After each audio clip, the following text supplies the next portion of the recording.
Hey Zen fam, and those of you who are yet to join the Zen fam. Hello.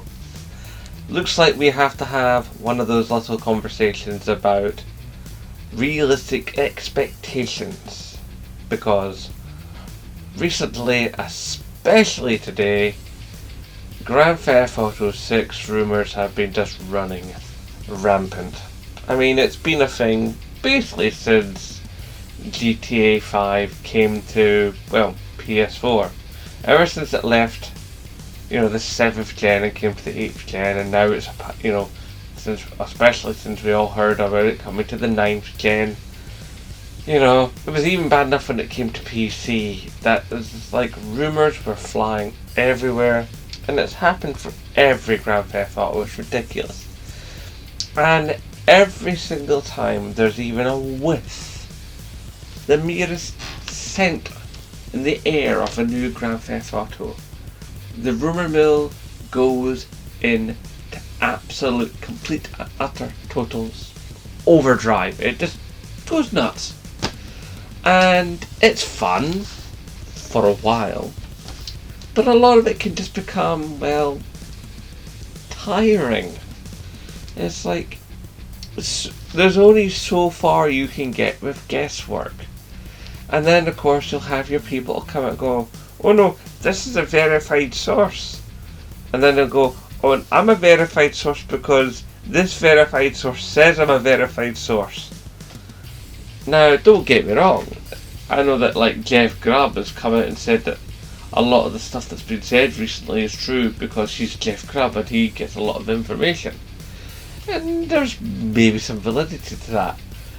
But what past experience has taught me on so many occasions with all the Grand Theft Auto games is that we don't know till we know. By that I mean, till you actually get the game in your hand and slot it into your system, we don't know what the game is about.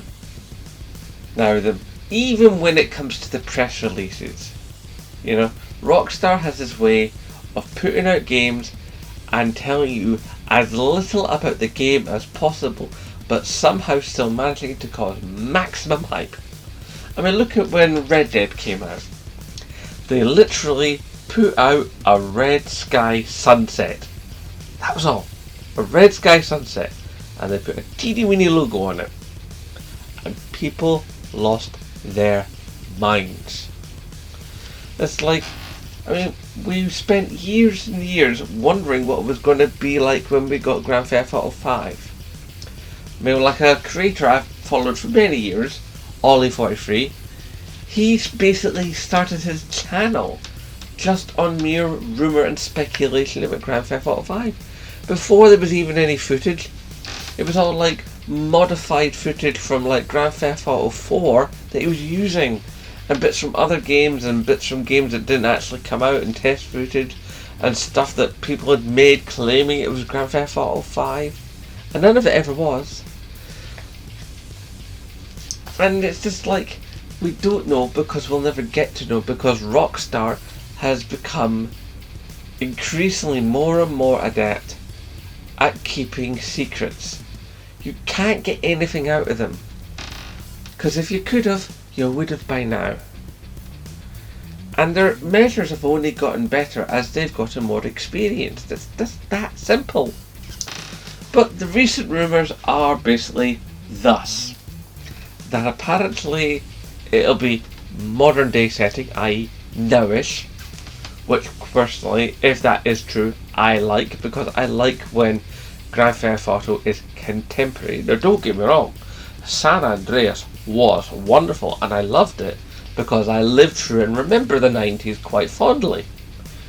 But Grand Theft Auto is at its best when it's set in the here and now that we're living in. That's one of the things that made 3 so successful, is because it felt super relevant. That's what made 4 so successful, because it felt super relevant. And 5, hello. Now, admittedly, some of the people behind Grand Theft Auto 5 said, how would we ever make a modern day applicable Grand Theft Auto now in the 2020s, because everything moves so fast. I mean, we have such a rolling 24/7 media, not just news, but like Twitter and Facebook and Instagram and you name it. There's like a zillion different ways that people can get their information digitally. Never mind print media, never mind TV or radio. We're all walking around with like computers on our wrists and computers in our hands, that are connected 24/7 to the internet. Everything moves so quickly.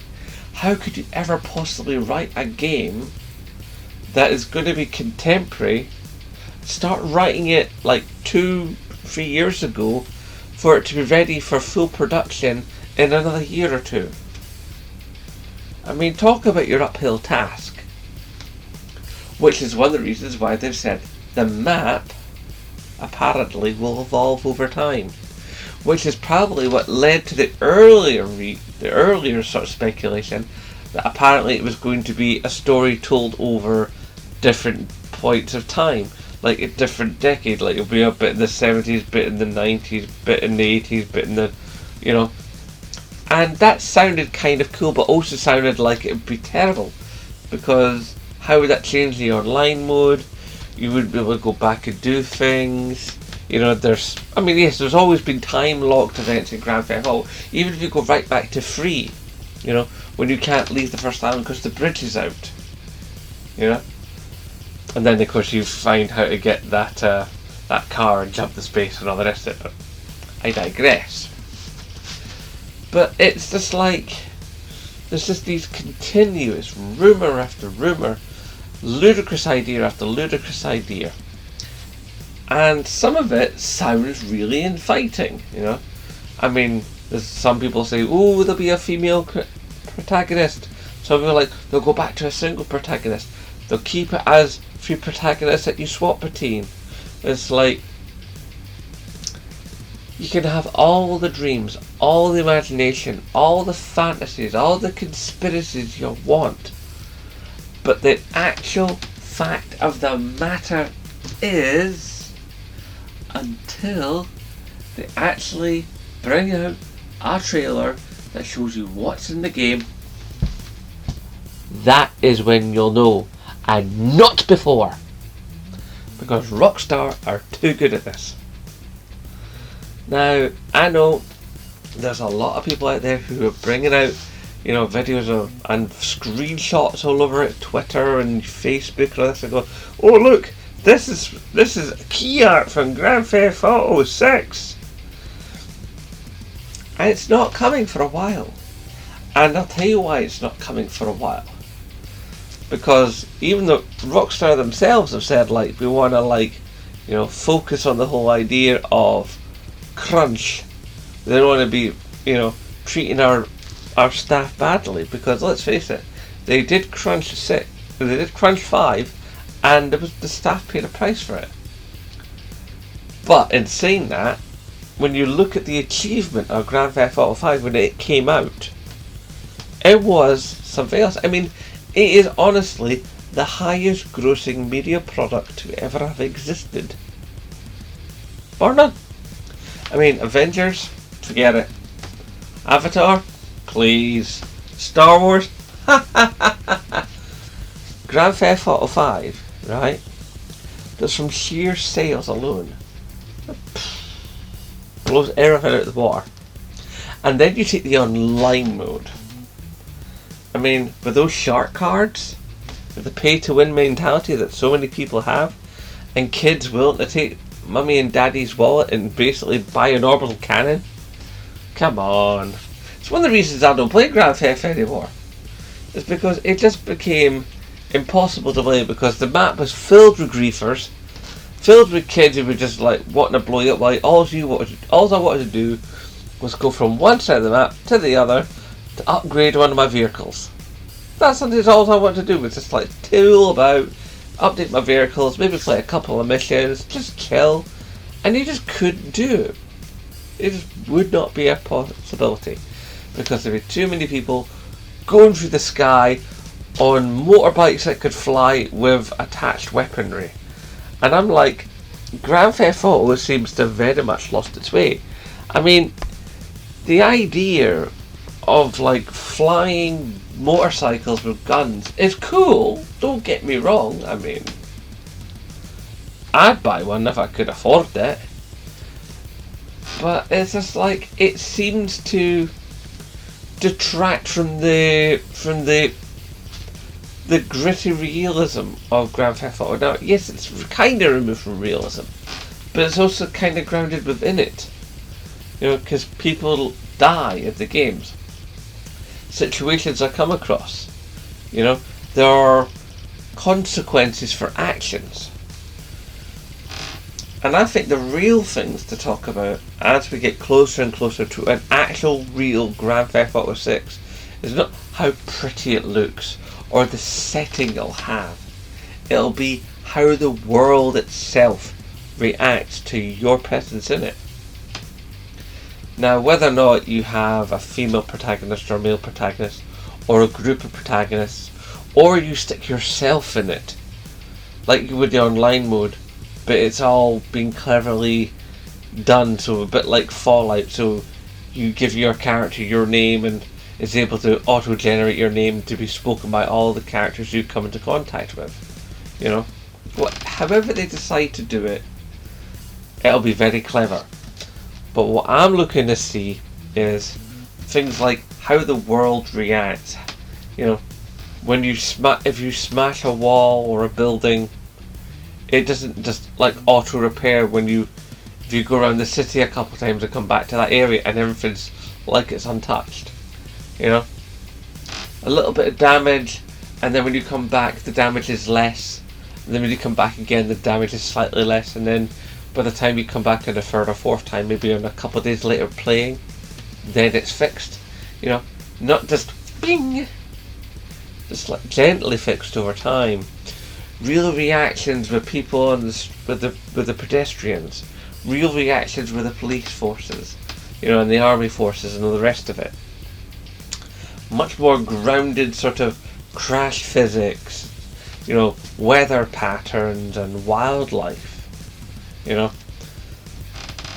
and just a more cohesive world that feels and reacts in a much more realistic way, but still has that sense of Grand Theft Auto fun.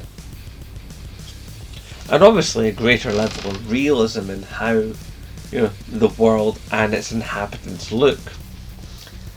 Now, of course, you could argue as to whether or not to have licensed vehicles. I say not. Grand Theft Auto's never had licensed vehicles. It's had lookalikes. But I think obviously more tweaks to the driving physics, and definitely more tweaks to the shooting physics.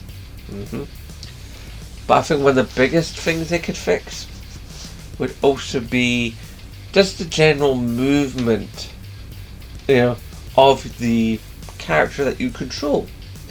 Because although they have some beautiful motion capture for Grand Theft Auto 5, the fact of the matter is, it all feels puppeted when you place it against other more modern titles.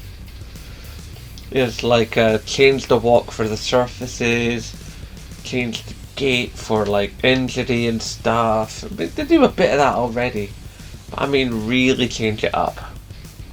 Even maybe how the character will walk when they're wet, how the character will walk when they're wearing tight trousers as to loose trousers, you know, how the character will hold themselves in their emotional standing in the game if they're like going through a bad part of the game where there's enemies on all sides and stuff, if that affects their psychology and affects their body language and they're much more closed and they're smaller in the shoulder, you know, and then when they're like in it, they're sort of like, they come out of themselves and, you know, they express themselves more freely and openly, you know, actual body language, you know, and maybe could play with that body language, you know, in the online mode. So then you play the body language with how you enter situations. It could get really interesting. and persistent things that just make the world more tangible. Like if you get a tattoo in the game, you don't just change the tattoo. You have to go to like a laser clinic and get it lasered off, and then see the scar. Then you have to let the scar heal, and then go get another tattoo. Now, admittedly, this sounds like a hassle, but be all these little sort of tweaks, like shoes that actually look like there are things attached to the feet, not that they just are the feet. Clothing that actually moves as the character moves, and if the wind is against the character, the wind moves the clothing. Things like that. I want to see greater complexity, and maybe not as such a large landmass, maybe a smaller, more condensed landmass, like we had in 4. I mean, 4's map was much, much smaller than pretty much all the Grand Thefts that have come before it. I mean, maybe it was a little bigger than 3, but I think that would be interesting to have a smaller, more condensed landmass with a higher level of detail and basically world physics fidelity. But I mean, we could talk all day, all night, back and forth, up, down, left, right about what can and cannot and what we really would love to see in the next Grand Theft Auto. But as I've said a number of times in this video now, till it's out, we don't know. So my basic message in this video is, fine, read the updates, see the videos, look at Twitter, see the screenshots of what people say is key art, but till it happens, don't believe a single solitary word of it. For your own sanity. Look at it, enjoy it, discard it. Because until it's real, it's not real. And that goes doubly when it comes to Rockstar. Because as I've said, those guys are just too damn good at keeping secrets. It's that simple. Don't get too into the hype cycle where you build up all these ideas in your noggin about what it's going to be, and then you get disappointed. Because, hey, look how it went with Cyberpunk. Had all these wonderful ideas about what Cyberpunk would be. And that's not the first time. We've had so many games where we've gone, oh, it's gonna do this. And we basically Molyneux ourselves. How many times did we have Peter Molyneux go like, this next Fable game he'll do this, and this, and this. And then it comes out, and all the hardcore Peter Molyneux Fable fans are all like, but it doesn't do that, and that. So, look forward to it. Be excited for it coming. Just realise 3 key things. 1, it's no for a good long while to come, because quite frankly, they're still making a butt ton of cash from the online mode on those shark cards. And not to mention they're just doing the upgrade for next gen systems or current gen depending on your preference. So yeah, there's that to be done. Rockstar's really good at keeping secrets, and it is just a ways off because of development. Because look how long it took them to develop 5 for PS3 and Xbox 360. Imagine the level of development that's got to go into making a game on a Grand Theft Auto scale for this generation, for PlayStation 5 and Xbox Series and PC. Yeah, that is going to take time. It's going to take money. Which means that if all goes right, then it will be a 70 quid game regardless of platform. In fact, I would even surmise that the PC version, because it'll be all singing or dancing, if you've got enough hardware to do it, that might even be more expensive. Now, admittedly, that's speculation, and that's all we have. And that's all we will have until release day. Speculation. Just keep your head down, keep your dreams in check, alright? And have fun with the game when it comes out. And good chances, if 6 is half the game that we want it to be, and a definite improvement upon what we got with 5, then as long as by the time it comes out there's enough 9th generation systems out there to make the sales good, and enough PC players out there to make the sales good, then we'll have another hit in our hands, and we'll probably have a game that will outstrip the sales of Grand Theft Auto 5 eventually. It'll take a while though, which then probably means we'll probably end up with Grand Theft Auto 6 on the PlayStation 6. If indeed there's a PlayStation 6. Let's not get too far ahead of ourselves here. Wow. Okay guys, I think I've pretty much encapsulated the feel for what I wanted to say to you on this particular topic. So I'm gonna go bye-bye. Look after each other out there, and I'll see you in the next one. # support Scottish YouTubers, and of course, as always, aye, nae bother.